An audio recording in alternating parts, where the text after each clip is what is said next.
नमस्कार साथियों, बहुत बहुत स्वागत है आपका पिपिल पाठशाला यूट्यूब चैनल में। आज के इस वीडियो में हम बाल विकास और शिक्षा शास्त्र के समाजीकरण की प्रक्रिया चैप्टर यानी कि सोशलाइजेशन प्रोसेस जो चैप्टर है उसका अति महत्वपूर्ण प्रश्न इम्पोर्टेंट क्वेश्चन देखने वाले हैं। तो चलिए शुरू करते हैं। अगर आप इस चैनल पर नए हैं तो इस चैनल को सब्सक्राइब कीजिए और बेल आइकन दबाना मत भूलिए। तो स्टार्ट करते हैं पहले प्रश्न से। जो पहला प्रश्न है वो है, अल्पवयस्क बच्चों के अधिगम में अभिभावकों की भूमिका होनी चाहिए। तो वो संवेदनात्मक यानी कि इमोशनल भूमिका होनी चाहिए अल्पवयस्क बच्चों के अधिगम में। ठीक है। अगला प्रश्न है, परिवार का एक साधन है अनौपचारिक शिक्षा का। ठीक है, अनौपचारिक शिक्षा में परिवार एक साधन होता है। कौन सी संस्था सामाजिक परंपराओं के हस्तांतरण में सबसे अधिक योगदान करती है? तो वो परिवार होती है। जो परिवार होता है वो जो सामाजिक परंपराओं का जो आदान प्रदान होता है उसमें सबसे अधिक महत्वपूर्ण योगदान होता है परिवार का।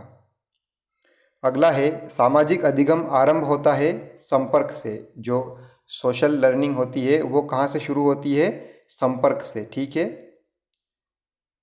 पांचवा प्रश्न है, विद्यार्थियों के साथ संप्रेषण का अर्थ होता है उन्हें अपने विचारों से अवगत कराना। विद्यार्थियों के साथ संप्रेषण, संप्रेषण का मतलब होता है कम्युनिकेशन। तो स्टूडेंट के साथ कम्युनिकेशन का क्या मतलब होता है?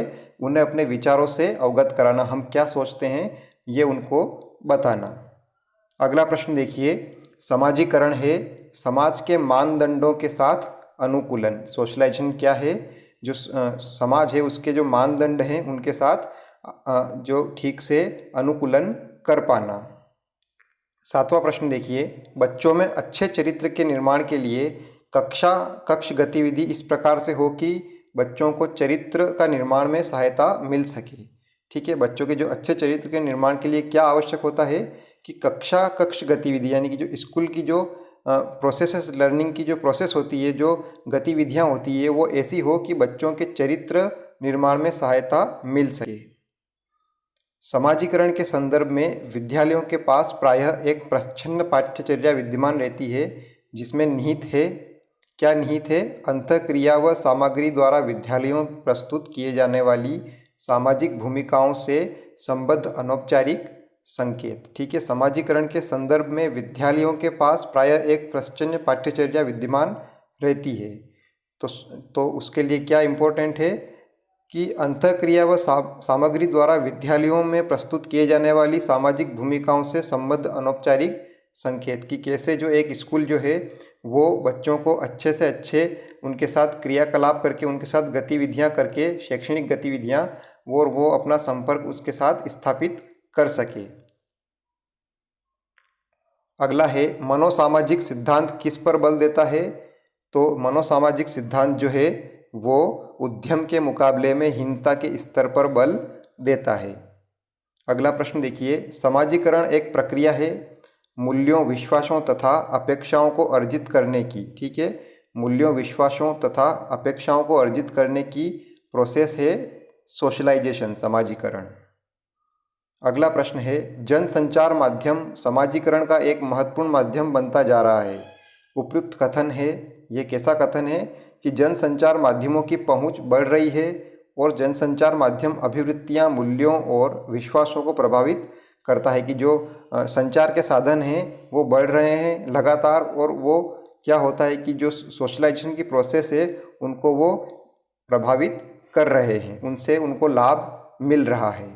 अगला प्रश्न देखिए, समाजीकरण प्रक्रिया में शामिल नहीं है, क्या शामिल नहीं है समाजीकरण प्रक्रिया में? आनुवांशिक संचरण। अगला है, कौन से समाजीकरण के गौण कारक हो सकते हैं? तो वो हैं विद्यालय और निकटतम परिवार के सदस्य, ये समाजीकरण के गौण कारक हो सकते हैं। अगला प्रश्न है, विकास के मनोसामाजिक सिद्धांत का प्रतिपादन किसने किया? बहुत सारी एग्जाम में पूछा हुआ प्रश्न है ये।